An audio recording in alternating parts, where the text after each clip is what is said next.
కూడి వచ్చిన అందరికీ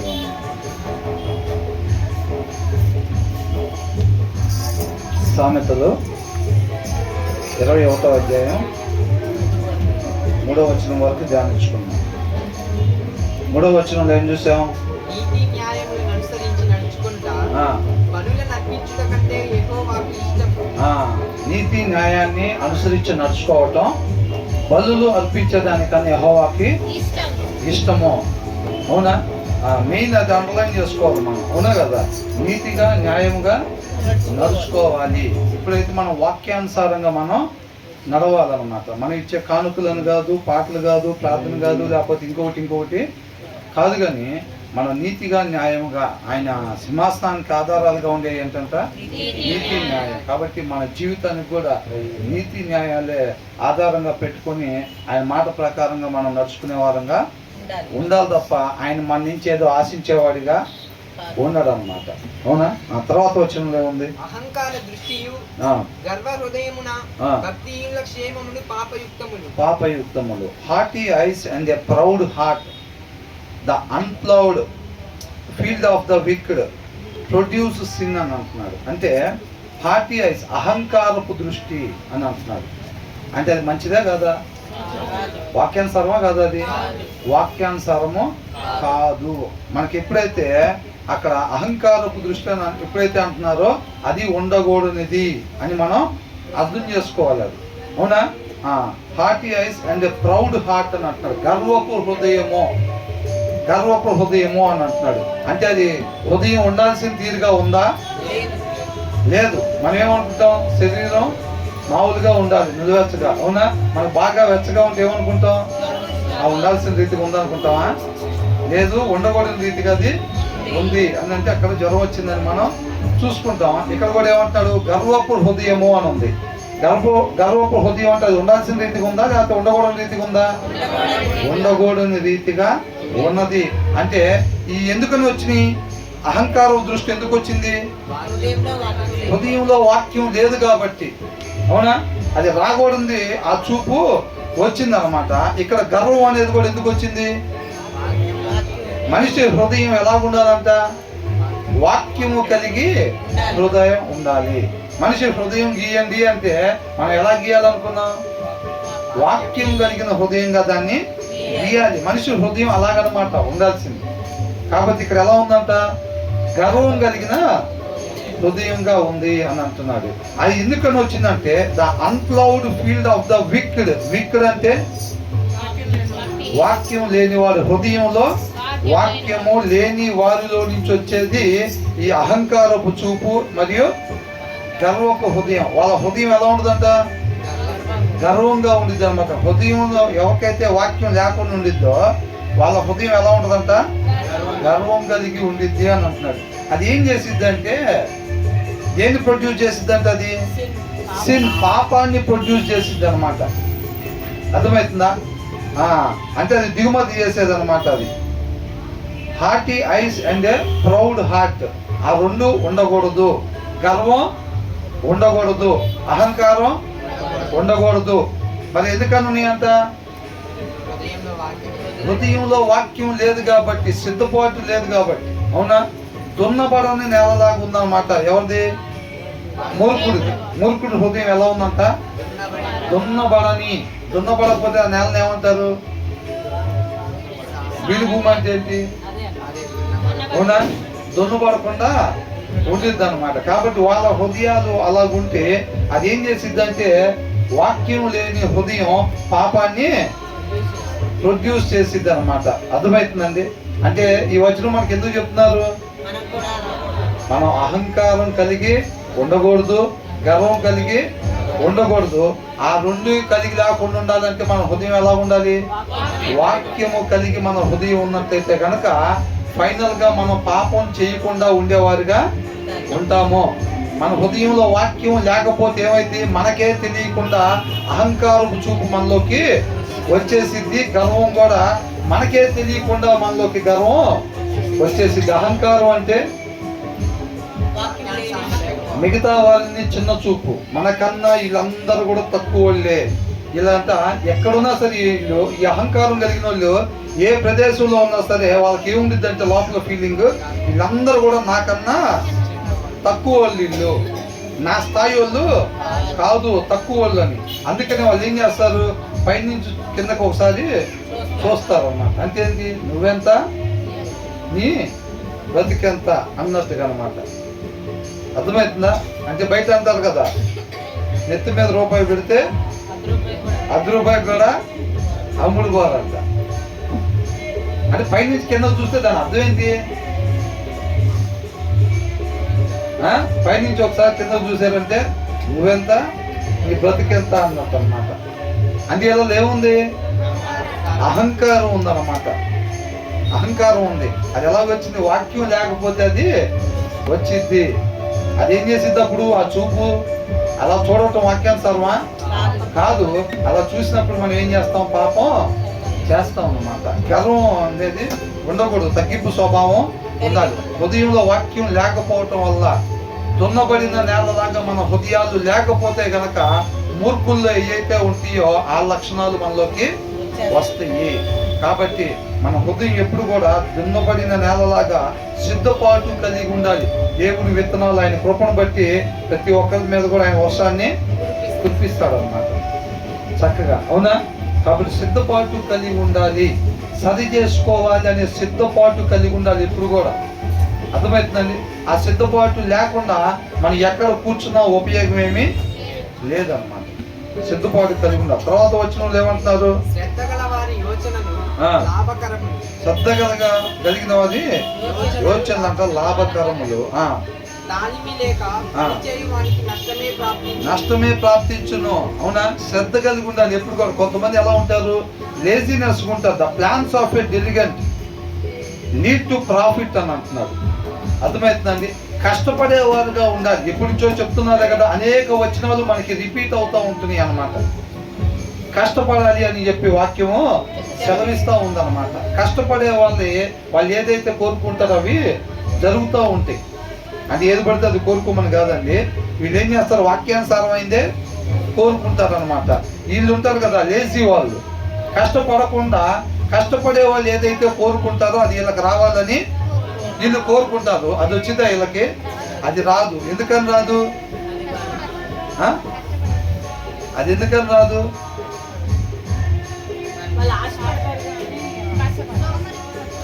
ఎందుకని రాదు వాళ్ళకి? సోమరాశ కరెక్టే. ఎందుకని రాదు? వాళ్ళు ఆశపడ్డారు కదా. వాళ్ళేమో కష్టపడ్డారు ఒకళ్ళు, వాళ్ళకేమో కష్టపడింది వచ్చింది, వాళ్ళకి ఎప్పుడు సమృద్ధి ఉంది. మరి వీళ్ళకేమో వీళ్ళు ఆశపడ్డారు, వీళ్ళు కూడా వాళ్ళకిలాగానే. మరి ఇది ఆశపడింది ఎందుకు రాలేదు?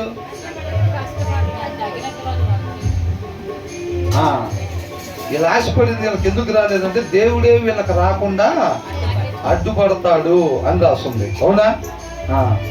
అది అన్యాయమే కదా. కష్టపడకుండా వీళ్ళు ఆశపడటం అనేది అన్యాయం. కాబట్టి న్యాయం ప్రకారంగా వాళ్ళు ఆశపడింది వాళ్ళకి రాకూడదు. కాబట్టి ఆయన అడ్డుపడేవాడిగా ఉంటాడు. అంటే ఈ వచనంలో మనం ఎలా ఉండాలి? సోమరులాగా ఉండాలా లేకపోతే కష్టపడే వాళ్ళలాగా ఉండాలా? కష్టపడే వారికి మనం ఉండాలి. అంతే తప్ప తగిన సమయం మనం ప్రార్థన చేసుకోకుండా, తగిన సమయం మనం వాక్యం చదవకుండా, వాక్యం బాగా చదివే వాళ్ళు, ప్రార్థన బాగా చేసేవాళ్ళు ఆత్మీయ జీవితాలు ఎలా ఉంటాయో, దేవుడి నామాన్ని ఎలా మహింపరుస్తారో వీళ్ళు అలాగ ఆశపడుతూ ఉంటారు అనమాట. ఎవరు? ఈ సోమరులు, ఆత్మీయ సోమరులు.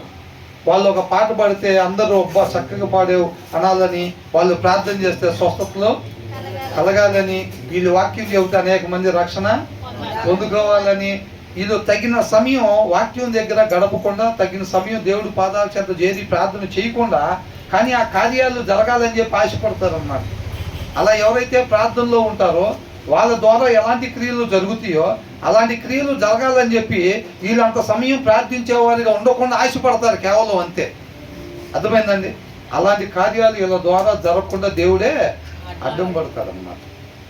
నిజంగా అంతరంగంలో ఎవరికైతే ఆ ఆకలి ఉంటుందో వాళ్ళు ఆయన్ని ఆశ్రయించేవారు ఉంటారు. ఆయన అంత సమయం ఆయన పాదాల చెంత గడిపేవారుగా మనల్ని ఉంచి మన ద్వారా ఆ కార్యాలు జరిగేటట్టుగా ఆయన నడిపిస్తాడు అన్నమాట. అర్థమవుతుందండి. అంతరంగంలో నిజమైన ఆకలి కలిగి ఉండాలన్నమాట మనం. అప్పుడు మనం తగిన సమయం ప్రార్థించే వారిగా దేవుడే మనం నడిపిస్తాడు. మనం తగిన సమయం ఆయన పాదాల చెంత చేరేటట్టుగా, అంత సమయం ఆయన దగ్గర గడిపేటట్టుగా, వాక్యాన్ని ధ్యానించేటట్టుగా ఆయనే మనల్ని నడిపిస్తాడు. చాలా మంది ఏమనుకుంటారు, వాక్యం చదవాలి అనుకుంటారు, కానీ చదువుకొని ఉంటారు అన్నమాట. అర్థమవుతుందండి. బైబిల్ చదవాలని అనుకుంటూ ఉంటారు. రోజులు వెళ్ళిపోతూ ఉంటాయి, వారాలు వెళ్ళిపోతూ ఉంటాయి, నెలలో వెళ్ళిపోతూ ఉంటాయి. ఎప్పటికప్పుడు అంతే అనుకుంటున్నాను, వాక్యం బాగా చదవాలని అనుకుంటున్నాను, కానీ చదవలేకపోతున్నాను అని అనుకుంటాం. అర్థమవుతుందండి. కాబట్టి మనం ప్రార్థన ఎప్పుడైతే చేసుకుంటామో చక్కగా ఆయన కృపను బట్టి మనం నిజంగా అంతరంగంలో ఆకలి కలిగి ఉంటే దేవుడు ఆ ప్రాణాన్ని ఏం చేస్తాడు, తృప్తిపరుస్తాడు. అంత సమయం ఆయనతో పాటు ఉండటానికి సహాయం చేస్తూ ఉంటాడు అన్నమాట. కాబట్టి మనం చక్కగా వాక్యం చదివే వారంగా, తగిన సమయం ప్రార్థన చేసే వారంగా మనం ఉండాలి. మనం ఎప్పుడు అనుకుంటాం కదా, ఏంటి వాక్యం అనేది ఒక కన్ను అయితే ప్రార్థన ఇంకొక కన్ను అన్నమాట. రెండు సమంగా మనం చక్కగా చూసుకొని మనం బ్యాలెన్స్ చేసుకుంటా ముందుకు వెళ్ళే వారంగా ఉండాలి. అచ్చంగా ప్రార్థన చేసుకుంటా వాక్యం చదవకుండా వదిలిపెట్టేసినా నష్టమే జరిగింది. మనం వాక్యం మాత్రం చదువుకొని ప్రార్థనా జీవితం లేకపోతే కూడా నష్టమే జరిగింది అన్నమాట. కాబట్టి ఆ రెండు కూడా మన జీవితంలో ఉండేటట్టుగా చక్కగా సమృద్ధిగా మనం ఉండేవారంగా ఉండాలి అని అన్నాడు. ఇందాక వచ్చిన ఏం చూసాం, అహంకారపు దృష్టి, అహంకారపు చూపు ఉండకూడదు, గర్వపు హృదయము ఉండకూడదు. ఆ రెండింటిని దేవుడు యాక్సెప్ట్ చేయడు. అలా ఎందుకని ఉన్నాయి అంటే వాళ్ళ హృదయంలో దేవుని వాక్యము లేదు కాబట్టి వాళ్ళ హృదయంలో నుంచి ఆ అహంకారం అనేది వచ్చింది, ఆ గర్వం అనేది వచ్చింది అన్నమాట. అదే వాక్యమైన దేవుడు వాళ్ళ హృదయంలో ఉన్నాడు అనుకోండి, ఆ రెండు వస్తాయా? రావు. రాకూడని వాటిని దేవుడు లాపలించి రానియడు అనమాట. మన తలంపులకి మన హృదయానికి కావలిగా ఆయన ఉంటాడు. రాకూడది ఆ హృదయంలో నుంచి బయటికి రాకుండా వాక్యమైన దేవుడే చూసుకుంటాడు అన్నమాట. వీళ్ళు ఏం చేశారు, ఆ వాక్యాన్ని పెట్టారా? పెట్టలేదు. కాబట్టి ఆ పాత స్వభావ లక్షణాలు ఏదైతే ఉన్నాయో, అహంకారం, ఆ పండుగ స్వభావం ఉండిద్ది కదా, అవునా? కాబట్టి అహంకారము, ఆ గర్వం దాంట్లో నుంచి కావలి లేకపోవటం వల్ల బయటికి వచ్చేసినాయి అన్నమాట. ఎప్పుడైతే దాన్ని ప్రదర్శిస్తామో దాన్ని పరిగణలోకి తీసుకోబడింది. నువ్వు అహంకారంతో నువ్వు చూసిన చూపు పరిగణలోకి తీసుకొని దానికి లెక్క అడుగుతాడు దేవుడు, అవునా కదా? ఆ గర్వం ఎప్పుడైతే మనలో నుంచి బయటికి వచ్చిందో, మనం మాట్లాడిన మాటకి మనం లెక్కప్పు చెప్పాలి, మనం చేసే క్రియకి లెక్కప్పు చెప్పాలి, మనం చూసే చూపుకి లెక్కప్పు చెప్పాలి. అది కావాలి లేకపోవటం వల్ల రాకూడదు ఏమవుతుంది, బయటికి వచ్చేస్తుంది. కాబట్టి మన హృదయంలో వాక్యం లేకపోతే మనకు అలాంటి అహంకారం, గర్వం అనేవి వస్తాయి. కాబట్టి వాటి ద్వారా ఎప్పుడైతే మనం ప్రదర్శిస్తామో అవి ఏం ప్రొడ్యూస్ చేస్తాయి అంట? పాపాన్ని. అహంకారం మంచి ఎప్పుడు చేయదు, అది పాపమే చేసిద్ది. గర్వం కూడా మంచి చేసిద్దా? గర్వం ఉండకూడని లక్షణం కాబట్టి అది ఖచ్చితంగా మనం పాపం చేసేదానికే దారి తీసిద్ది. కాబట్టి హృదయంలో సమృద్ధిగా దేవుని వాక్యం ఉండాలి. తర్వాత వచ్చిన ఏం చూసాం, కష్టపడే వాళ్ళకి ఉండాలి, శ్రద్ధగా కలిగి ఉండాలన్నమాట. అందుకే చాలా మంది ఏం చేస్తారు, బైబిల్ చదువుతారు కానీ సారాంశం అక్కడే వదిలిపెట్టి వెళ్తూ ఉంటారు. అదే శ్రద్ధ పెట్టి చదువురా అంటారు. అది చదువుతూనే ఉంటాడు, మార్కులు మాత్రం రావు. అందుకని ఏమంటారు, శ్రద్ధ పెట్టి చదువురా అని అంటారు. ఏదన్నా పని చేస్తున్నారు అనుకో, ఆ సరిగ్గా చేయడు ఆ పని, శ్రద్ధ పెట్టి చేయరా ఆ పని అని అంటారు, అవునా? వాక్యం చదివేటప్పుడు కూడా ఎలా చదవాలంట? పిల్లల్ని చదువు చదువు చదువు అని అంటే మా డాడీ ఊరుకో, మా మమ్మీ ఊరుకో, చదివేస్తే పోయింది 3 అధ్యాయాలు పడపడ చదివేసేస్తారు. అయిపోయింది 3 అధ్యాయాలు చదివేసి అమ్మాయి రోజు మా పొద్దున్నే చదివేస్తారు, తలకాయ నొప్పి లేకుండా పోయింది. లేకపోతే ఏదో ఒక టైంలో చదువు చదువు చదువు చదువు అంటారు, చదివేస్తే అయిపోయింది. ఎలా చదివారు? శ్రద్ధ పెట్టి చదివారా? శ్రద్ధ పెట్టి చదవలా, మామూలుగా చదువుకుంటే ఆ సారాంశం అక్కడే వదిలిపెట్టేసి చదివేశారు అన్నమాట. శ్రద్ధ పెట్టి చదవటం అంటే చదివేటి వల్ల పుణ్యం వచ్చేది కాదు, దాని సారాంశం ఇది నన్ను బ్రతికించింది, నేను అవిధేయత చూపించి మరణానికి గురై ఉన్నాను, ఆ మరణం నుంచి నన్ను విడుదల చేపించేది ఈ సారాంశం, ఇది నాకు మేలు చేసేది. నేను ఎవరి కోసం చదవటం కాదు, దేవుడి కోసం చదవటం, మమ్మీ డాడీల కోసం చదవటం కాదు, ఈ సారాంశం నన్ను బ్రతికించింది ఇది అని చెప్పి శ్రద్ధ కలిగి దాన్ని ఎప్పుడైతే హిడెన్ ట్రెజర్ అని అన్నాడు, అవునా? రాసబడిన గొప్ప నిధిలాగా వెతకాలంట. వాక్య సారాంశం ఊరికే పైన దొరకదు. నిధి ఎలా ఉంటుంది? 9 లోపల దాచిపెట్టి ప్లాస్టింగ్ చేసేస్తారు అన్నమాట. సారాంశాన్ని అలాగ శ్రద్ధ పెట్టి వెతకాలి. శ్రద్ధ పెట్టి వెతికినప్పుడు దాని సారాంశం మనకి దొరికిద్ది. అంటే ఎతకాలి, తవ్వాలంటే ఇప్పుడు గుప్త నిధి తవ్వాలనుకో ఎలాగ సింపుల్గా దొరికిద్దా? గుప్త నిధి సింపుల్గా దొరకదు. దానికి పొలుగులు పెట్టి తవ్వుకోవాలి, వెతకాలి, కష్టపడాలి నిధిని ఎతకాలంటే. అవునా కదా? ఇక్కడ కూడా అదే అంటున్నాడు, the plans of a diligent lead to profit అని అంటున్నాడు. కష్టపడేవారుగా మనం ఉండాలన్నమాట. తగిన సమయం ఆయన పాదాల చేత ప్రార్థించేవారు ఉండాలి, వాక్యం చదివేవారుగా ఉండాలి. 2:30 గంటల సినిమా చూస్తాం, వాక్యం చదవమంటే 3 నిమిషాల్లో చదివేసేస్తారు కొంతమంది. పుస్తకం ఇట్లా అన్నట్టే. ఏంటి ఇప్పుడే కదా తీసేమంటే 3 అధ్యాయాలు చదివాడు డాడీ. ఏంటంట 3 అధ్యాయాలు చదివాడంట దాంట్లో. అవునా? అలా ఉండకూడదు అన్నమాట. మనకు తగిన సమయం దానికి కేటాయించి చక్కగా శ్రద్ధ కలిగి ఆ సారాంశాన్ని తీసుకున్నట్టయితేనే మనం జీవాన్ని పొందుకునే వారంగా ఉంటాం, సోమరులుగా ఉండకూడదు. ఆ తర్వాత ఏమంటున్నారు? దేంతో సాటి అంట? అది అర్థమవుతుందండి. తండ్రి మాటలో యేసుక్రీస్తుకి ఆయన ఎందుకు భయభక్తులు కలిగి ఉండటమో ఆ జ్ఞానం వచ్చిందంట. అవునా? తండ్రి దగ్గర నుంచి ఏమేమి పొందుకున్నాడు యేసుక్రీస్తు? జ్ఞానము, వివేకము, ఆలోచన, బలము, తెలివి, ఆయన ఎందుకు భయభక్తులు కలిగి ఉండటము.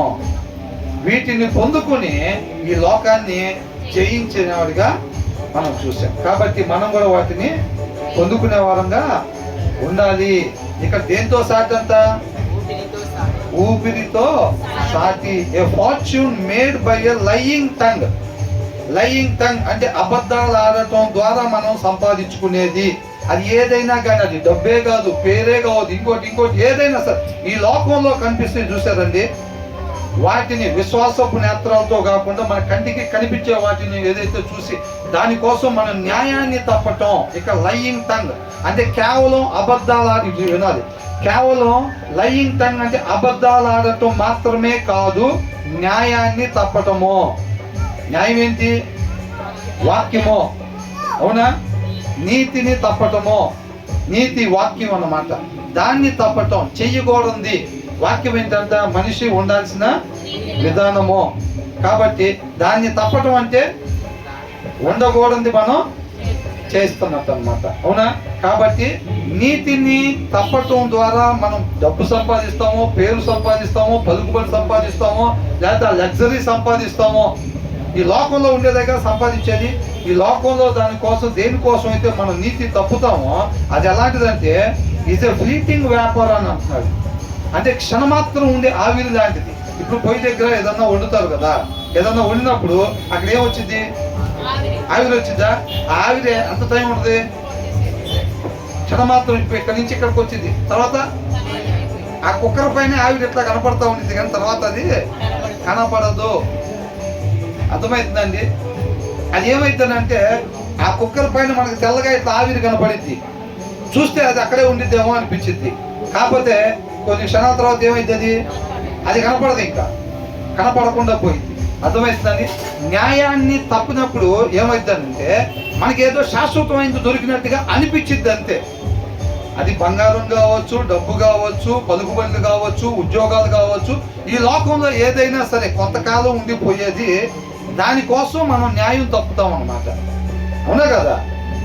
న్యాయం తప్పుతాం. న్యాయం తప్పినప్పుడు ఏమైంది? ఇక్కడ డబ్బు వచ్చింది. ఎదుటోళ్ళు మోసం చేస్తే డబ్బు వచ్చిందా కదా?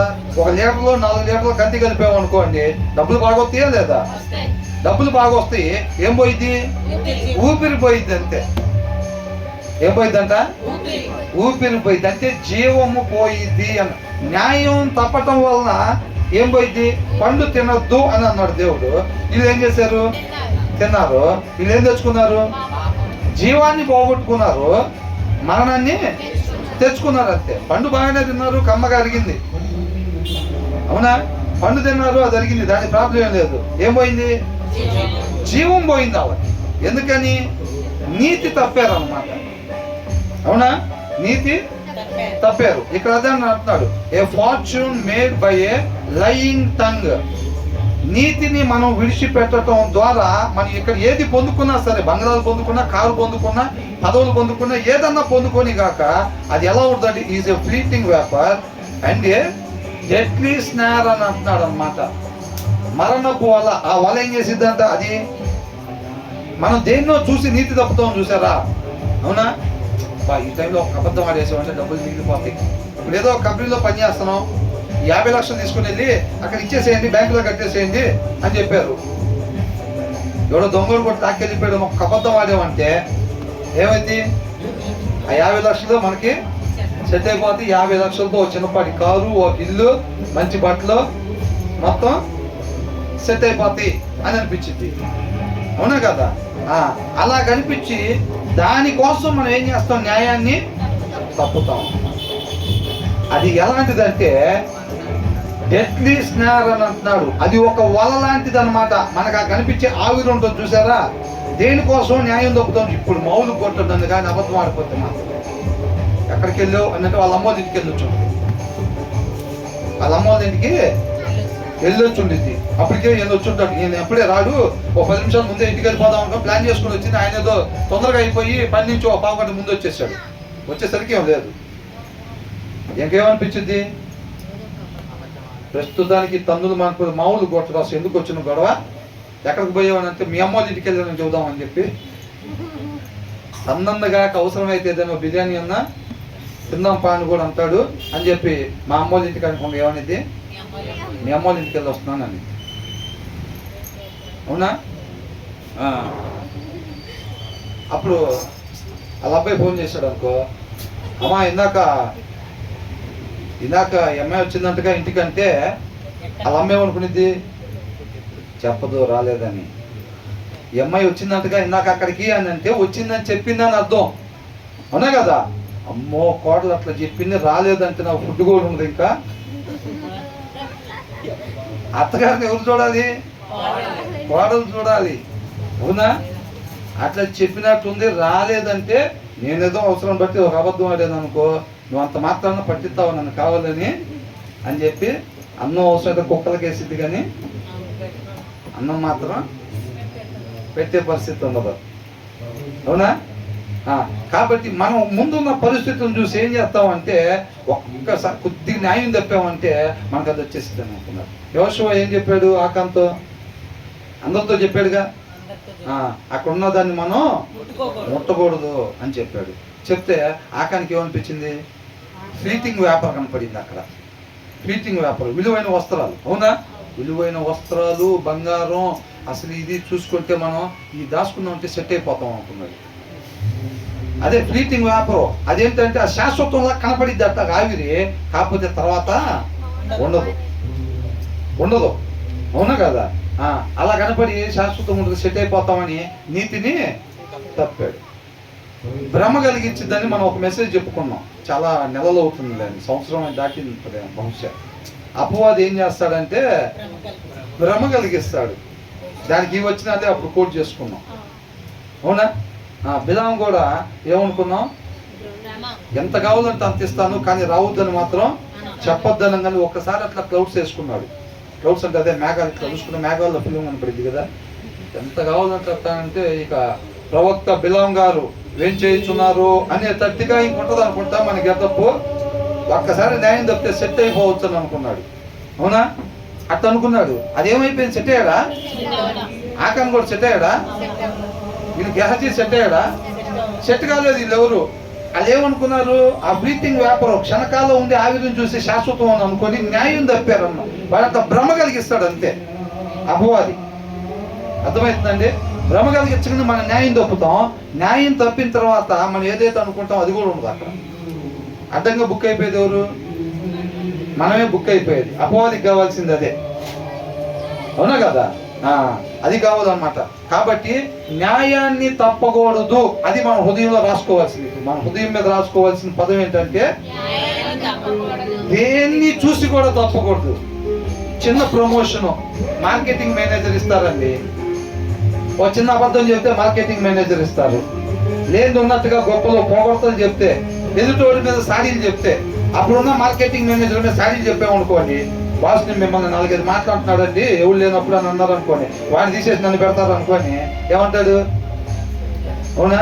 మార్కెటింగ్ మేనేజర్ కాదు, చీఫ్ మార్కెటింగ్ మేనేజర్ కాదు, జనరల్ మేనేజర్ ఇస్తానన్నా సరే న్యాయాన్ని తప్పకూడదు. అది ఏదైనా సరే, అమెరికా అధ్యక్షుడు పదవి ఇస్తానన్నా సరే ఏం చేయకూడదంట?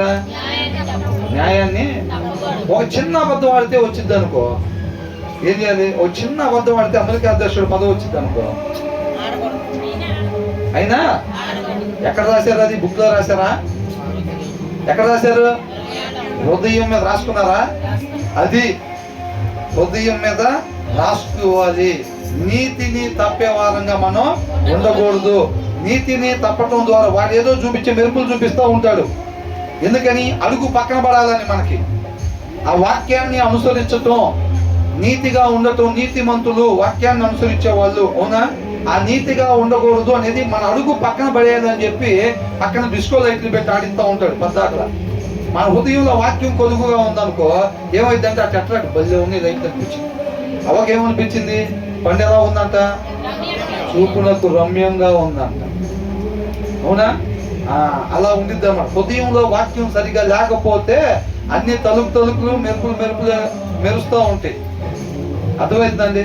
హృదయంలో సమృద్ధిగా వాక్యం ఉందనుకోండి, ఆ మెరుపులే మనల్ని చేయలేవు. వాక్యం లేకుండా మెరుపులకు నిలబడి ఉంటాను అనుకుంటే మాత్రం అది పొరపాటే, వారిలో పడిపోతాం. అర్థమైందండి? మన వల్ల కాదు అది. ఆ వాక్యమైన దేవుడే మనల్ని నిలబెట్టాలి ఏ ప్రదేశంలో ఉన్నా కానీ. అవునా? కాబట్టి నీతిని తప్పే వారంగా మనం ఎప్పుడు ఉండకూడదు. మనకు అనిపించింది అంతే. అపవాది వాడే వాళ్ళేంటో మనకు తెలిసిందా? ఒకటి తెలిసింది కదా, అది వేసే వాళ్ళు ఇది అనమాట. అది ఏం కోరుకునిద్ది? జీవాన్ని కోరుకునిద్ది. అది దేని కోరుకునిద్ది? జీవాన్ని కోరుకునిద్ది. నీతి తప్పి అడుగు పక్కకేసాము అని అంటే లోక సంబంధంగా ఏదో వచ్చిందని చూపిస్తాడు. అడుగు పక్కకేస్తే మనం జీవాన్ని కోల్పోయే వారంగా ఉంటాము. దాన్ని తెలుసుకోవాలి. కానీ ముందు పరిస్థితి అడుగు పక్కకేస్తేనే మేలు కలిగేటట్టుగా అనిపించింది అంతే. ఎంతమంది అంటున్నారు? మన ముందున్న పరిస్థితి ఎలా ఉంటుందంట? ఒక్కసారి అడుగు ఇటు నుంచి అటేసి దాన్ని పొందుకొని మళ్ళీ ఇటేసేద్దాం అన్నట్టుగా అనిపించింది ముందున్న పరిస్థితి. దానికి మనం ధ్యానించుకున్నాం. దేని గురించి? సమూయేలు గురించి. అవునా? యెషయా వాళ్ళ కుమారులో పెద్ద కుమారుని తీసుకురాగానే అప్ప దేవుడు సెలెక్ట్ చేసుకుని ఆయన వచ్చి అసలు ముందు నిలబడ్డాడు అని అనుకున్నాడంట. ఎవరు అనుకున్నారు? అది ముందున్న పరిస్థితులను బట్టి ఎప్పుడు నడుచుకోకూడదు. అర్థమవుతుందా? పెద్ద వాళ్ళని వదిలిపెట్టి దేవుడు ఎవరిని సెలెక్ట్ చేసుకున్నాడు? చిన్న ఆయన్ని సెలెక్ట్ చేసుకున్నాడు. ఆయన రాసేది ప్రభు, ఆయన ఎట్లాగా అవుతారంటే చూడటానికి పరిస్థితి అంతే ఉండిద్ది. ఎప్పుడైతే విశ్వాసంతో ఆయన నడిపింపుడు ప్రకారంగానే మనం ముందుకు సాగుతామో విజయాన్ని పొందుకునే వారంగా ఉంటాం. మనం అనుకునేదట్టు ఆయన కార్యం చేయడు. నయమానికి కదా కుష్ఠరోగం వచ్చింది. అవునా? ఆయన ఏమనుకున్నాడంట? వచ్చి చేతులు వేసి ఎలా స్వస్థత పరుస్తాడు అనుకున్నాడంట? ఆ గాయం కలిగిన దగ్గర అంట ఎక్కడైతే పుస్తుందో ఆ ప్లేస్ లో నువ్వు చేయి పెట్టి అంత మందు రాసినట్టు ఇట్లా అర్థం చేయటం కానీ ఇట్లా ప్రార్థన చేస్తాడు అని అనుకున్నాము. ఆయన కనీసం బయటకు కూడా రాకుండా పోయి అక్కడ నెలలో మునిగి రమ్మంటే ఏందని కోపం వచ్చిందంట. అంటే ఈయన అనుకున్నాడు ఏమని? ఆయన బయటకు వచ్చి ఇక్కడ ఆర్ఎంపీ డాక్టర్ గారు చేసినట్టు ఏదో చేస్తాడేమో అని ఆయన అనుకున్నాడు. మనం అనుకునే దారిలో దేవుడు పని చేయడు. పని కనపడదు దేవుడు పని. అంత మాత్రాన్ని ఆయన పని చేయకుండా ఉంటాడా? వినం దేవుడా? కాదు. అవునా? యెహోషువ ఏమంటున్నాడు? ప్రభువా నేను నమ్ముతున్నావా అంటే నమ్ముతున్నాను ప్రభువా అంటే పెద్ద ఆయుధాలు చేతిలో టంగనట్లాగా వచ్చేసేస్తాయేమో అని అనుకుంటే అది వీళ్ళు ఊహించుకోవచ్చు. ఒకవేళ అట్లా చేస్తాడేమో కార్యం. వాళ్ళ దగ్గర ఉండే ఆయుధాల కన్నా బలమైన ఆయుధాలు మాకు మన్నా కురిపించినట్టు కురిపిస్తాడేమో, ఆయుధాలు తీసుకొని పోరాడాలేమో అని వీళ్ళు అనుకుంటే ఆయన అలాగే చేశాడా? అలా చేయడు. వీళ్ళు అక్కడికి వెళ్ళిన తర్వాత చుట్టూ గోడ దగ్గర తిరగమంటున్నాడు. వాళ్ళు ఏం చేస్తున్నారు? ఒక్కొక్కడు గోడ దాకా ఒక్క అడుగు ముందుకేయండి, ఇక్కడ శ్మశానాన్ని తయారు చేయకపోతే అప్పుడు చూసుకోండి అని వాళ్ళు రెడీగా ఉన్నారు. వాళ్ళు ఉన్నారా లేదా? అసలు అక్కడి నుంచి ఇక్కడ దాకా వచ్చాం, గోడ దాకా వచ్చాం మనం. అయినా దేవుడు ఏ కార్యము చేయలేదు, ఏంట్రా బాబు అని అనుకుంటాం. అల్టిమేట్ గా కార్యం జరిగిందా లేదా? అక్కడి నుంచి అప్పటికప్పుడు భూమిలో నుంచి పుట్టుకొచ్చినట్టుగా ఉండింది దేవుడి కార్యం. అర్థమవుతుందండి? విశ్వాసంతో మనం ముందుకి సాగాలి. దేవుడు చేసే పని మనకేమీ కనపడదు, అది దేవుడితో నడుస్తుంటే అర్థమయ్యిద్ది. అర్థమవుతుందండి? మా పాప అంటుంది, ఏమంటుంది? ప్రార్థన చేసుకోవాలమ్మా, ఇట్లాగా భయం వేస్తుందంటే ప్రార్థన చేసుకోవాలంటే, నేను ప్రార్థన చేసుకుంటున్నాను అయినా దేవుడు విననట్టే ఉంటున్నాడు అని అంటుంది. నేను ప్రార్థన చేసుకుంటున్నాను అయినా దేవుడు విననట్టే ఉంటున్నాడు అంట. అంతే ఉండిద్దమ్మా, కానీ ఆయన వింటాడు, కార్యము జరిగిద్ది. అది మనకి కనపడదు ఆయన చేసే పని, కానీ విశ్వసించాలి. అవునా కదా? దావీదుకి మేఘాల మీద కనపడ్డాడు దేవుడు, ఎట్లాగా కుర్చీ కాళ్ళు ఒకటం కనపడిందా? మరి నీతి మంత్రుడే కానీ పునాదులు కదిలిపోయి ఏం చేస్తాం, పారిపో అంటే అదిగో కాళ్ళు అదిగో పంచి అన్నాడా? నాకు కనపడుతున్నాయి అన్నాడా? ఏమి కనపడుతుందా? కానీ ఆయనకు ఒకటే ధైర్యం, ఏంటంట? ఆయన ప్రతి నరుణ్ణి చూస్తున్నాడు. ఎవరైతే ఉండాల్సిన రీతిగా ఉండట్లేదో వాళ్ళ మీద ఆయన కోపాన్ని చూపిస్తాడు. ఉండాల్సిన రీతిగా ఉండే వాళ్ళకి ఆయన తోడుగా ఉంటాడంతే. ఆయన ఫిజికల్ గా కనపడుతుందా? కనపడట్లా, కానీ విశ్వాసంతో ముందుకి సాగుతున్నాడు. అది మన జీవితంలో అలవాటు చేసుకోవాలి మనం. అర్థమవుతుందండి? పరిస్థితి ముందు అలాగే ఉంటుందిలే, కానీ అయినా సరే మనం నీతిగానే ఉండాలి. అక్కడ నిజమే చెప్పాలి. మన ముందు భయంకరమైన పరిస్థితి ఉండిద్ది, అయినా సరే ఏం చేయాలి? నిజమే చెప్పాలి. హోంవర్క్ రాయకపోతే రాయలేదనే బెత్తం తీసుకుని ఇంతలో బెత్తం తీసుకుని ఊపుతూ ఉంటాడు అప్పటికే మాస్టర్. అయినా ఏం చేయాలి? నిజమే. అమ్మో రాశాను ఇంటికాడ ఉందని చెప్తే పోయితే అనుకుంటాడు. రాశానండి ఇంటికాడ ఉంది అని అంటే, నిజంగా రాసావంటే రాశాను సార్ నిజంగానే అంటే, రేపు తీసుకొని అంటే వాళ్ళు ఏది రాసుకొని వచ్చేస్తాను. అవునా అనుకోని ఆ మాట చెప్తే తనకుండా వదిలిపెడతాడు అనుకోని, రాశాను సార్ ఇంటికాడ ఉన్నాను కానీ నేను చేద్దామంటాడు. ఏమైంది? ఆ ఫీటింగ్ వ్యాపారం పోయింది. మాయ అంత మాయ మాయ అంత చూసారా? అంత మాయ జరిగింది అక్కడ. అప్పుడు దాకా ఏమనిపిస్తుంది? ఆ మాట చెప్పగానే అది నేను కాపాడిద్దని అన్నట్టుగా అనిపించింది. పరిస్థితి అలాగుంది. నువ్వు ఎప్పుడైతే ఆ మాట చెప్పగానే ఏమైంది? అది పోయి చేద్దాపు అన్నాడు. చేద్దాపు అంటాడు, పిచ్చి కోటింగ్ పడిపోయింది. అంటే భ్రమ కలిగింది అన్నమాట మనకి.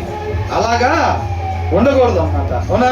కాబట్టి మనం తెలుసుకోవాల్సింది ఏంటంటే, నీతిని తప్పకూడదు.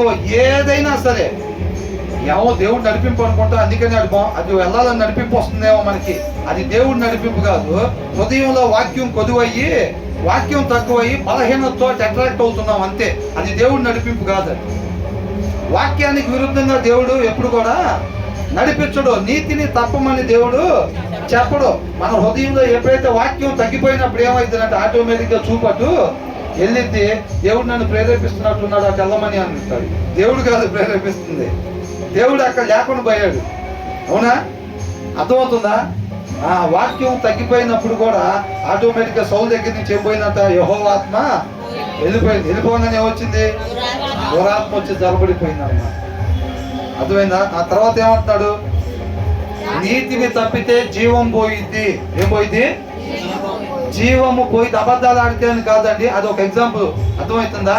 కాబట్టి నీతిని తప్పితే, వాక్యాన్ని మీదితే ఏం పోయిద్దంట? జీవం పోయిద్ది. ప్రమోషన్ రావచ్చు, ఇక్కడ సంబంధాలు సెట్ కావచ్చు.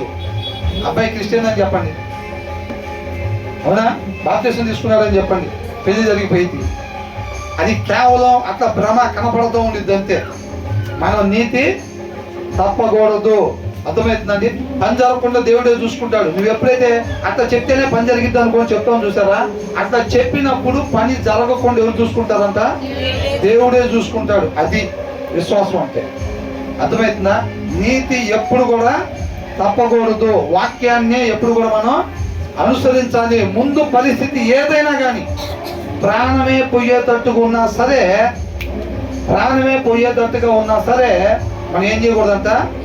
నీతిని తప్పకూడదు, వాక్యాన్ని మీరకూడదు. దాని వెనకాల వల దాగి ఉండిద్ది, దాగి ఉండిద్ది. అది మన జీవాన్ని భక్షించేదిగా ఉండిద్ది అని అంటున్నాడు. ఆ తర్వాత ఏంటంట? దేని కోరుకుంటారంట? న్యాయాన్ని మీరినప్పుడు మనకి ఇక్కడ ఏదో వచ్చిందని అనిపించింది, కానీ ఏం పోయిద్దంట? మరణం వచ్చింది అన్నమాట. జీవం పోయి మరణం వచ్చింది. తర్వాత ఏమంటున్నాడు? ఏం చేయరంట? The violence of the wicked అని అంటాడు. విక్డ్ హృదయంలో వాక్యము లేని వాళ్ళు. The violence of the wicked. Violence అని అంటే హృదయంలో వాక్యము లేని వారి హృదయంలోంచి ఏదేదైతే వచ్చిందో అదంతా వైలెన్స్ అని అంటున్నాడు. అర్థమవుతుందండి? హృదయంలో వాక్యం లేనోడి దగ్గర నుంచి కుళ్ళు, కుతంత్రం, ఈర్ష, కల్మషం, ద్వేషం, పగ ఇవన్నీ వస్తాయి చూసారా? వాటన్నిటితో పొరుగు వారిని డీల్ చేస్తూ ఉంటాడు అన్నమాట. హృదయంలో వాక్యం లేనోళ్ళు ఏదేదైతే వచ్చిందో వాటితో పొరుగు వారిని డీల్ చేస్తూ ఉంటాడు. అహంకారం, గర్వం, పగ, కుట్ర ఇట్లాంటివన్నీ ఉండేవి చూసారా? హృదయంలో వాక్యం లేని వాళ్ళలో అవన్నీ వస్తాయి అన్నమాట. అవేం చేస్తాయి? దాన్ని వైలెన్స్ అంటాడు. The violence of the wicked will track them away అంట. తర్వాత వాళ్ళు కనపడకుండా పోతారు అని అంటారు. ఎవరు? హృదయంలో వాక్యం లేని వాళ్ళు ఉంటారు చూసారా? హృదయంలో నుంచి వచ్చింది చూసారా? వాక్యం లేని హృదయంలో నుంచి వాళ్ళు ఏదైతే ప్రదర్శిస్తారో అది వాళ్ళు రేపు నిత్య జీవంలో కనపడకుండా పోయేటట్టుగా చేసిద్ది అని అంటున్నాడు. అర్థమవుతుందండి? వాక్యము వాక్యము వాక్యము లేని హృదయంలో నుంచి ఏదైతే బయటకు వచ్చిందో అదే రేపు వాళ్ళు నిత్య జీవంలో లేకుండా చేసిద్ది అని అంటున్నాడు. అర్థమవుతుందండి? The violence of the wicked will track them away. రేపు నిత్య జీవంలో మనిషి ఉండాల్సిన ప్రదేశము తండ్రితో పాటు ఉండాలి మనిషి. అవునా? దేవుడు మనిషిని తయారు చేసి ఎక్కడ పెట్టాడు? ఏదెన్లో పెట్టాడు. దేవుడు ఉండే ప్రదేశంలో పెట్టుకున్నాడు. ఆయనతో పాటు యుగయుగాలు ఉండాలి మనిషి అని చెప్పి దేవుడు మనిషిని సృష్టించాడు అన్నమాట. అది మనిషి ఉండాల్సిన ప్రదేశం, తండ్రితో పాటు ఉండాల్సింది అన్నమాట. రేపు ఆ ప్లేసులో లేకుండా చేసిద్ది అన్నమాట. ఇది ఏది? హృదయంలో వాక్యం లేని హృదయంలో నుంచి వచ్చేది ఏదైతే ఉంటుందో అది రేపు వీళ్ళు తండ్రి దగ్గర లేకుండా చేసిద్ది అన్నమాట. ఎవరి దగ్గర ఉండేటట్టు చేసిద్ది? సాతాన్ దగ్గర ఉండేటట్టుగా చేసిద్ది. అంటే అవి మన హృదయంలో నుంచి బయటికి రాకూడదు. అంటే మనం ఇక్కడ విక్డ్ లాగా ఉండకూడదు, మూర్ఖుల్లాగా ఉండకూడదు. హృదయంలో వాక్యము లేని వారిగా మనము ఉండకూడదు. అలా ఉన్నట్టయితే దాంట్లో నుంచి వచ్చేది రేపు మనం ఎక్కడికి తీసుకెళ్ళిద్దంట? నిత్య నరకాగ్నిలోనికి తీసుకొని వెళ్ళిద్ది అని అంటున్నాడు. వాక్యం లేని హృదయంలో నుంచి వచ్చే ఏ గుణ లక్షణమైనా సరే అది రేపు మన నాశనానికే దారి తీసిద్ది అని అంటున్నాడు. కాబట్టి మన హృదయం మీద ఇప్పుడు రాసుకోవాల్సింది ఏంటి? వాక్యం లేని హృదయంగా మన హృదయం ఎప్పుడు కూడా ఉండకూడదు. అది అండర్లైన్ చేసుకోవాల్సిన ఓడ అక్కడ. అర్థమవుతుందండి? తర్వాత ఏమంటున్నారు? మన దగ్గర కూడా అడవుడు ఉండాలని ఎంతమంది అనుకుంటున్నారు?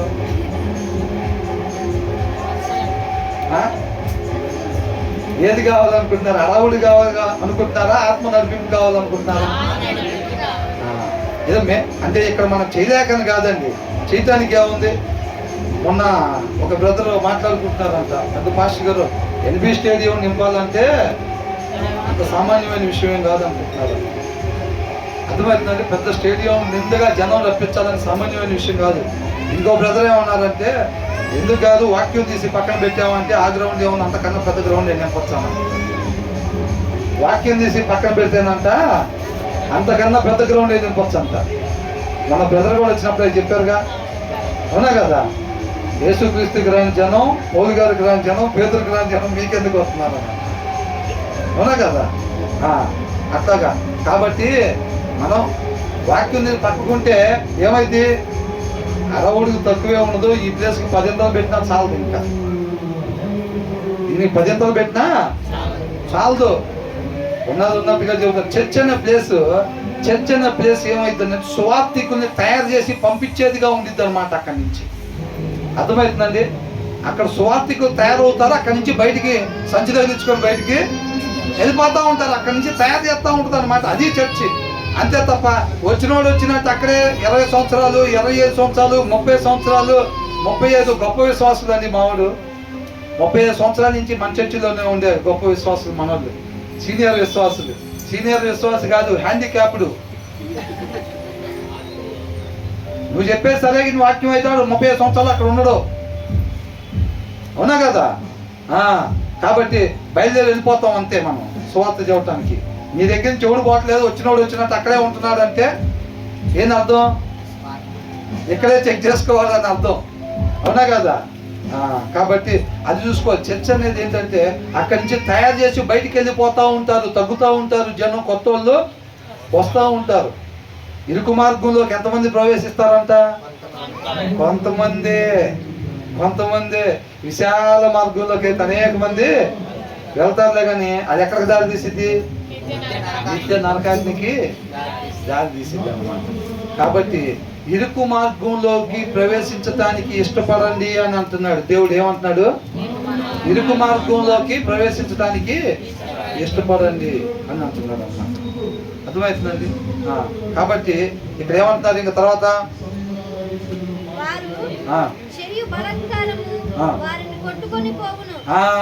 వాళ్ళు చేసే బలాత్కారం అంటే అది పగే కావచ్చు, ఈర్ష కావచ్చు, ఏదైనా హృదయంలో వాక్యం లేనప్పుడు ఏమొచ్చింది? బలాత్కారమే వచ్చింది. ఆ బలాత్కారం ఏం చేసిద్దంట? వారిని కొట్టుకుపోయింది. ఈ ఎవరి మీద ప్రవేశిస్తున్నారు అంటే ఎవరి మీద ప్రయోగిస్తున్నారు? తోటి వారి మీద పగబడతారు, తోటి వారి మీద ఈర్షపడతారు, ద్వేషం చూపిస్తారు. వీళ్ళు తోటి వారి మీద చూపెడతారు, కానీ వీళ్ళ లోపల నుంచి బయటకు వచ్చింది ఎవరిని తీసుకెళ్ళిద్దా? వాళ్ళని తీసుకెళ్ళిద్దా? వీళ్ళని తీసుకెళ్ళిద్దా? ఎవరైతే ప్రదర్శిస్తారో వాళ్ళని తీసుకెళ్ళిద్దంట. అర్థమవుతుందండి? కాబట్టి మనం ఏమనుకుంటామంటే వాడి ముందు గుంట తీద్దామని దాక్కుంటారు. వీడు చేసిన పనికంతా వీడి ముందే గుంట తీసుకుంటున్నారు. అర్థమవుతుందండి? కాబట్టి అలా ఉంటుంది. తర్వాత ఏమంటున్నారు? ఎలాంటి మార్గం అంట? The way of guilty is devious అని రాస్తుంది. అర్థమవుతుందండి? దోషి అంటే ఎవరు? తప్పు చేసినవాడు. అవునా? తప్పు చేసేవాడు, ఉండకూడని రీతిగా ఉండేవాడు దోషి. The way of the guilty is devious అని అంటున్నాడు. మోసపూరితమైంది. అర్థమవుతుందండి? వాళ్ళు ఎందుకని అలా ఉంటారు? అలా చేస్తే ఏదో ప్రయోజనం వచ్చిద్ది అని అనిపించిద్ది వాళ్ళకి. తర్వాత ఏముంటుంది? రీటింగ్ వ్యాపారం లాగా ఏముండదు, ఎండమావుల్లాగా ఏదో వచ్చింది అక్కడ నీళ్ళు ఉన్నాయని అనుకుంటారు. వీళ్ళు అడుగు పక్కకేస్తారు. వీళ్ళు అడుగు పక్కకేసి ముందుకు పోయిన తర్వాత ఏముంటాయి? నీళ్ళు ఉంటాయి అక్కడ? నీళ్ళు ఉండవు. కాకపోతే వీళ్ళు అడుగు పక్కకేసిన దానికి రేపు అది బుక్లో రాస్తారు. అదంతే. ఆ నీళ్ళు అనుకోండి పక్కెళ్ళండి, మళ్ళీ అనుకొచ్చేసాక సార్ అంటే కుదిరిద్దా? కుదరదు. అవునా కదా? అదని అంటున్నాడు. వాళ్ళు ఎలాంటి మార్గం అంట? వంకర మార్గము అని అంటున్నాడు. ఎవరిదా మార్గం? దోషభరితుడు అని అంటే హృదయంలో వాక్యం ఉండేవాడా లేనివాడా? లేనివాడు అనమాట. హృదయంలో ఎవరి హృదయంలో అయితే వాక్యం ఉండదో వాళ్ళలో నుంచి రాకూడదు వచ్చిద్ది. వాళ్ళు దోషపూరితమైన పనులు చేస్తారు. అది సరైన మార్గమా? లేకపోతే హృదయంలో వాక్యం లేకపోవటం సరైన మార్గమా? లేదా వంకర మార్గమా? వంకర మార్గం. హృదయంలో వాక్యం లేకపోవటం అనేది మన వంకర మార్గంలో నడిపించింది. హృదయంలో వాక్యం పెట్టుకుంటే అది తిన్నని మార్గంలో నడిపించింది. తర్వాత ఏమనుంది? ఎవరిదంట? పవిత్రుడు అంటే ఎవరు? హృదయంలో వాక్యము ఉండేవాడు. పవిత్రుడు ఎవరంట? హృదయంలో వాక్యం ఉండేవాడు. వాళ్ళ మార్గం ఎలా ఉందంట? యథార్థమైనది అంటే ఉండాల్సిన రీతిగా ఉండేది. ఒక మనిషి నడవాల్సిన రీతిగా నడిచేవాళ్ళు పవిత్రులు, హృదయంలో వాక్యం ఉండేవాళ్ళు. అర్థమవుతుందండి? హృదయంలో ఉన్న వాక్యమై ఉన్న దేవుడే చెయ్యాలి ఈ వచనాలన్నీ కూడా. దీంట్లో చెప్పబడే ప్రతి వచనం ఏ రీతిగా ఉండమని దేవుడు చెప్తున్నాడో ఆ రీతిగా మనం ఉండాలి అని అంటే అది వాక్యమై ఉన్న దేవుడు వలన మాత్రమే అయింది తప్ప హృదయంలో వాక్యం లేకుండా ఆ వచనం ప్రకారంగా మనం ఉండాలి అని అంటే ఈ భూమి మీద ఏ మనిషి వలన కాదు. అర్థమవుతుందండి? వాక్యమై ఉన్న దేవుడే చెయ్యాలి. మనిషి ఈ రీతిగా ఉండాలి, మీరు ఈ రీతిగా ఉండాలి, ఈ రీతిగా ఉండకూడదు. ఇది మనం చదువుకుంటా ఉంటే మనకి ఆయన ఎందుకు భయభక్తులు కలుగుతూ ఉంటాయి అన్నమాట. అర్థమవుతుందండి? వాక్యము చదువుతూ ఉంటే భయము భక్తి మనలో తయారవుతూ ఉంది. అది ఎవరు భయపెట్టవసరలా. ఎవరు భయపడ్డండి? ఎవరు భయపడకపోతే వాక్యం చదవమని చెప్పాలి. వాక్యం చదివితే ఏమైంది? గడగడ గడగడ వణికిపోతాడు అంతే. ఇంకా అర్థమవుతుందా? అప్పుడు ఏమైంది? నీతి తప్ప సమయం వచ్చినప్పుడు నీతి తప్పుదామని అనుకుంటే ఏమైంది? ఇది చదువు ఉంటాడు కాబట్టి వద్దు, తప్పేమంటే ఇక్కడ ప్రమోషన్ వచ్చింది, అక్కడ ఏం పోయింది? జీవమే పోయింది. ఏకంగా నేను మాత్రం తప్పను, నేను మాత్రం పట్టవసరం లేదు, తిట్టవసరం లేదు, నేను బైబిల్ చదివితే చాలు. బైబిల్ చదివితే ఇంక వదిలిపెట్టామంటే చాలు, ఇంకా తిన్నగా వెళ్ళిపోతా ఉంటాడు అంతే. ఎందుకు? అడుగు పక్కకేస్తే ఏం పోయింది ఏం వచ్చింది అనేది మొత్తం తెలుసు, అక్కడ తెలుసు కాబట్టి ధైర్యం సరిపోదు. ఇంకా ధైర్యం చేయడు, ఆటోమేటిక్గా తిన్నగా పడి వెళ్ళిపోతూ ఉంటాడు. అందుకని ఏం చేయాలి? పిల్లల చేత వాక్యం చదివించాలి. వాక్యం చదివించి వదిలిపెడితే చాలు, ఇంకా వాళ్ళు ఎటు పోరు. ఇంకా అవునా కదా? ఎంతసేపు మనం కాపలా ఉంటాం? అవునా కదా? ఇంటికాడ ఉన్నంత సేపు ఉంటాం, తర్వాత పిల్లలు హాస్టల్ వేయాల్సి వచ్చింది అనుకో, వాళ్ళు వాక్యం చదివేటట్టు చూసుకుంటే చాలు. చేస్తున్నారా ప్రార్థన? అనేక మంది పిల్లలు తల్లిదండ్రులకి దూరంగా హాస్టల్స్లో ఉంటున్నారు. ఆ ప్రదేశాల్లో నీతిమంతులు లేవనెత్తబడాలి. అవునా కదా? ఆ ప్రదేశాల్లో వాక్యానుసారంగా ఉండేవాళ్ళు లేవనెత్తబడాలన్నమాట. మిజైల్స్, భూమిలో నుంచి వచ్చే మిజైల్స్ లాగా, సూర్య ఏంటంట, భూమిలో నుంచి వచ్చే మిజైల్స్ లాగా ఆ హాస్టల్స్లో, హాస్టల్ రూమ్స్లో నీతిమంతులు, విశ్వాసులు లేవనెత్తబడాలి. రాజ్య స్థాపన జరుగుతూ ఉండదు. ఎక్కడెక్కడి నుంచో వస్తారు పిల్లలకి ఆ కాలేజీలో సీట్లు, ఏ రాష్ట్రాల నుంచి వస్తారు ఆ కాలేజీలో సీట్లు. అవునా? కాబట్టి ఆ ప్లేసుల్లో పడతాడు. ఆ రూమ్లో ఎవరు ఉండాలి? రూమ్కి 5 ఉండాలి. రూమ్కి 8 మంది ఉండాలంటే ఆ 8 మందిలో నీతిమంతుడు ఒక్కడు లేవనెత్తబడితే చాలంటే. ఎన్ని టెస్ట్ మనీస్ తింటున్నాం మనం. అది పక్కా హిందూస్ వాళ్ళు. అది ఏం చేస్తారు? నేను చదువుకునే రోజుల్లో నేను క్రిస్టియన్ స్కూల్లో చదివాను. నేను అక్కడి నుంచి నేను సత్యాన్ని తెలుసుకున్నా. నేను చదువుకునే హాస్టల్ దగ్గర నుంచి నేను ఈ సత్యాన్ని నేర్చుకున్నా. ఆ ప్లేసుల్లో నుంచి విశ్వాసులు లేవనెత్తబడాలి. మనం ఇక్కడ మోకరించి, ఇళ్లలో మోకరించి ప్రార్థన చేసేవారుగా ఉండాలి. తల్లిదండ్రులకి దూరంగా ఉంటారు. నడిచేటప్పుడు, పండుకునేటప్పుడు, కూర్చునేటప్పుడు వాళ్ళకి వాక్యం చెప్పడానికి తల్లిదండ్రులకి దగ్గరగా వాళ్ళు ఉండరు. వాళ్ళ గురించి మనం మొరపెట్టుకునే వాళ్ళంగా ఉండాలన్నమాట. అర్థమవుతుందండి? కాబట్టి ఆ ప్రదేశం మన వాళ్ళందరి గురించి ప్రార్థన చేయాలి మనం. అవునా కదా?